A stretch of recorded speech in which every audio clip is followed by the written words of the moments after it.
Hi dear friends, അസ്സാം വലൈക്കും. അപ്പോൾ ഇന്നത്തെ എൻ്റെ റെസിപ്പി നല്ല അടിപൊളി ഒരു കാടയുടെ ഫ്രൈഡ് റെസിപ്പിയാണ് കേട്ടോ. സ്പെഷ്യൽ ഫ്രൈ ആണ്.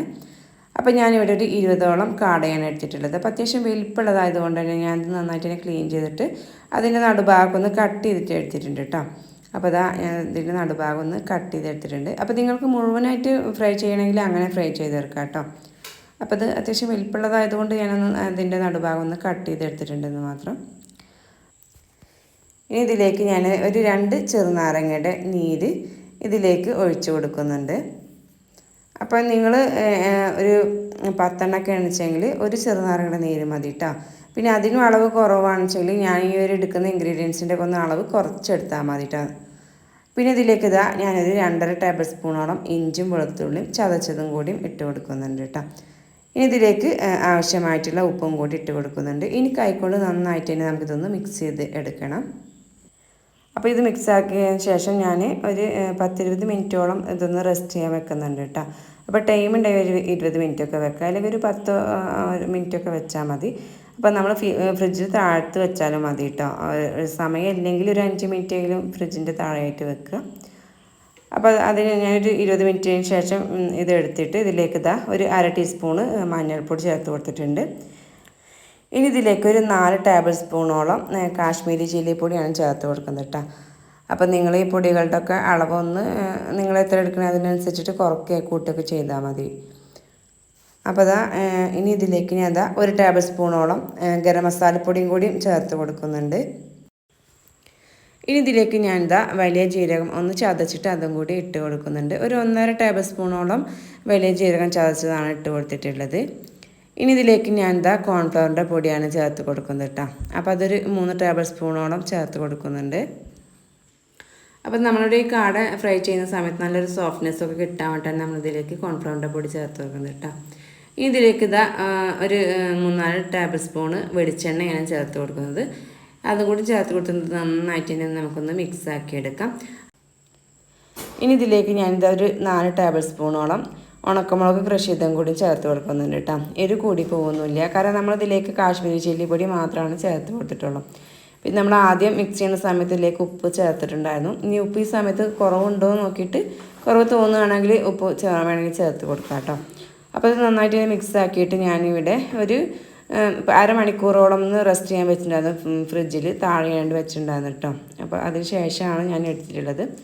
പിന്നെ ഇതൊരു പാൻ ചൂടാക്കി അതിലേക്ക് എണ്ണയൊക്കെ ഒന്ന് ഒഴിച്ച് ചൂടാക്കി എടുത്തിട്ടുണ്ട്. അപ്പോൾ വെളിച്ചെണ്ണയിലാണ് ഞാനിത് ഫ്രൈ ചെയ്തെടുക്കുന്നത്. അപ്പോൾ അതിലേക്ക് ഞാൻ ഓരോന്നായിട്ട് തന്നെ ഇട്ട് കൊടുക്കുന്നുണ്ട്. എണ്ണ ചൂടായതിന് ശേഷം ഓരോന്നായിട്ട് ഇട്ട് കൊടുക്കുന്നുണ്ട്. അപ്പോൾ നല്ല ഹൈ ഫ്ലെയിമിലിട്ടിട്ട് ഒരിക്കലും ഇത് ഫ്രൈ ചെയ്തിട്ടോ. നല്ല ക്രിസ്പി ആയിട്ട് നമുക്കങ്ങനെ കഴിക്കാനൊന്നും പറ്റില്ല. അപ്പോൾ നമുക്കിത് ഒരു മീഡിയം ഫ്ലെയിമിലിട്ടൊന്ന് ഫ്രൈ ചെയ്തെടുക്കാം. അപ്പോൾ ഇതിൻ്റെ ഒരു ഭാഗം ഫ്രൈ ആയിട്ടുണ്ടെങ്കിൽ നമുക്കിതൊന്ന് തിരിച്ച് കൊടുത്തിട്ട് മറ്റേ സൈഡും കൂടി ഒന്ന് ഫ്രൈ ചെയ്തെടുക്കാം കേട്ടോ. അപ്പോൾ 2 സൈഡും ഫ്രൈ ആയിട്ടുണ്ടെങ്കിൽ നമ്മൾ എണ്ണയിൽ നിന്നും എടുക്കുന്നതിന് മുന്നേ ആയിട്ട് ഇതിലേക്ക് ഒരു 3-4 പച്ചമുളകും കുറച്ച് കറിവേപ്പിലയും കൂടി ഇട്ട് കൊടുക്കുന്നുണ്ട്. അപ്പോൾ പച്ചമുളക് നമ്മൾ നടു കീറിയിട്ട് വേണം ഇട്ട് കൊടുക്കാൻ കേട്ടോ. അപ്പോൾ ഇങ്ങനെ ചെയ്യുമ്പോൾ ഒരു നല്ല ഫ്ലേവറാണ് നമ്മുടെ ഒരു ഫ്രൈക്ക് കിട്ടുക, നല്ല ടേസ്റ്റ് ഉണ്ടാവും. അപ്പോൾ ഇനി നമുക്കിത് എണ്ണയിൽ നിന്നും കോരിയെടുക്കാം.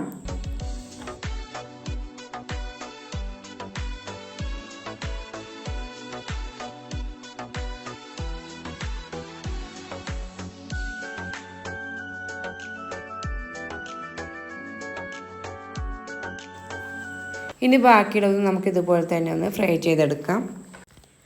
അപ്പോൾ ഞാൻ എല്ലാം ഇവിടെ ഫ്രൈ ചെയ്ത് വെച്ചിട്ടുണ്ട്. അപ്പം നമ്മുടെ ഒരു കാട ഒരു സ്പെഷ്യൽ ഫ്രൈ ആണ്. അപ്പോൾ അതിലേക്ക് ഞാനിത് ഒരു ഐറ്റം കൂടി റെഡിയാക്കുന്നുണ്ട്. ആദ്യം ഞാനൊരു പാൻ ചൂടാക്കിയിട്ട് അതിലേക്ക് 3 ടേബിൾ സ്പൂണോളം വെളിച്ചെണ്ണ ഒഴിച്ച് കൊടുത്തിട്ടുണ്ട്. പിന്നെ ഇതിലേക്ക് ചെറുതായിട്ട് നീളത്തിൽ അരിഞ്ഞിട്ടുള്ള ഇഞ്ചിയും കൂടി ഇട്ട് കൊടുക്കുന്നുണ്ട് കേട്ടോ. അപ്പോൾ അതൊരു 1 ടേബിൾ സ്പൂണോളം ഇട്ട് കൊടുത്തിട്ടുണ്ട്. പിന്നെ ഇതിലേക്ക് ഒരു 1.5 സവാള ചെറുതായിട്ട് കട്ട് ചെയ്തും കൂടി ഇട്ട് കൊടുക്കുന്നുണ്ട്. ഇതൊന്ന് ഇതിലിട്ടിട്ടൊന്ന് വഴറ്റിയെടുക്കാം. നന്നായി വരുന്നു വേണ്ട കേട്ടോ. ഇനി ഇതിലേക്ക് ഞാൻ ഒരു 2-3 പച്ചമുളക് കയറിയിട്ടിട്ട് കൊടുത്തിട്ടുണ്ട്. പിന്നെ കുറച്ച് കറിവേപ്പിലയും കൂടി ഇട്ട് കൊടുക്കുന്നുണ്ട് കേട്ടോ. ഇനി നമുക്കിത് നന്നായിട്ട് ഇനി ഒന്ന് ഇളക്കി കൊടുക്കാം. അപ്പോൾ ഉള്ളിയുടെ കളറൊന്ന് ചെറുതായി ഒന്ന് മാറി വരുന്ന ആ ഒരു സമയത്ത് ഇതിലേക്ക് ഞാൻ 1.5 ടേബിൾ സ്പൂണോളം കൂടി ഉണക്കമുളക് ക്രഷ് ചെയ്തും കൂടി ഇട്ട് കൊടുക്കുന്നുണ്ട് കേട്ടോ. എന്നിട്ട് നന്നായിട്ട് ഒന്ന് ഇളക്കി കൊടുക്കുക. അപ്പോൾ ഇത് എരിവ് കൂടി പോകുന്നില്ല കേട്ടോ. അപ്പോൾ പച്ചമുളകൊന്നും അതിൽ കൂടുതലായിട്ട് ഇടണ്ട, 1, 2, 3 മാത്രം ഇട്ട് കൊടുത്താൽ മതി. ഇതിലേക്ക് ഇതാ ഒരു 1/4 ടീസ്പൂൺ ഉപ്പും കൂടിയും ചേർത്ത് കൊടുക്കുന്നുണ്ട്. ആ ഒരു ഉള്ളിയുടെ ആ ഒരു ഈ മസാലയ്ക്ക് ഒരു ടേസ്റ്റ് കിട്ടാൻ വേണ്ടിയിട്ടാണ് കേട്ടോ. ഇനി നമുക്ക് നമ്മൾ ഫ്രൈ ചെയ്ത് വെച്ചിട്ടുള്ള ആ ഒരു കാട അതിലേക്ക് ഇട്ട് കൊടുക്കാം. എന്നിട്ട് നന്നായിട്ട് തന്നെ ഒന്ന് ഇളക്കിയിട്ട് മിക്സാക്കി എടുക്കുക കേട്ടോ. അപ്പോൾ നിങ്ങൾക്ക് വേണമെങ്കിൽ ഒന്ന് ഇങ്ങനെ ജസ്റ്റ് ഈ ഒരു പാൻ എടുത്തിട്ട് ഇങ്ങനെ കുടഞ്ഞ് കൊടുത്താലും മതി കേട്ടോ. അപ്പോൾ ആ ഒരു ഉള്ളിയുടെ ആ ഒരു മസാല എല്ലാ ഭാഗത്തേക്കും എത്തും. അപ്പോൾ നല്ല ടേസ്റ്റി ആയിട്ടുള്ള ഒരു കാട ഫ്രൈ ആണ്. അപ്പോൾ എല്ലാവരും എന്തായാലും ട്രൈ ചെയ്ത് നോക്കണം. അപ്പോൾ എൻ്റെ വീഡിയോ ആദ്യമായിട്ട് കാണുന്ന കൂട്ടുകാരൊക്കെ ഉണ്ടെങ്കിൽ പ്ലീസ് ഒന്ന് സബ്സ്ക്രൈബ് ചെയ്ത് സപ്പോർട്ട് ചെയ്യുക. നിങ്ങൾക്ക് വീഡിയോ ഇഷ്ടമാണെങ്കിൽ ഷെയർ ചെയ്യാനും മറക്കരുത്. ഇനി അടിപൊളി ഒരു വീഡിയോയുമായി വരുന്നവർ എല്ലാവരോടും ബൈ.